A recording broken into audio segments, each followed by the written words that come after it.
মানুষ খেটে খেটে তাই গাড়ি কিনতে পারে না, আর আমি শ্বশুরের পা থেকে বউ পাইছি, গাড়িও পাইছি। সত্যি, সারাদিন মিশেই যাই।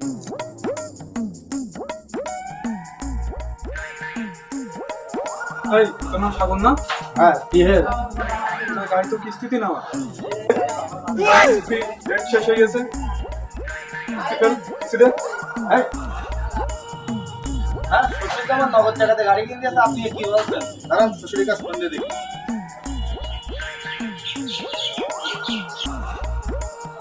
আব্বা, আপনি কইলেন এই গাড়ি নগদ টাকা দিয়ে কিনে দিয়েছি, আর এই গাড়ির কিস্তি নিতে এসেছে। গাড়ি সেই আসো গাড়ি দিয়েছি, কিন্তু গাড়ির কিস্তির টাকা দিতে হবে। এরম তো কন্টাকে তোমার সাথে মেয়ে বিয়ে দিইনি। কিস্তি তোমার, গাড়িও তোমার, বউও তোমার।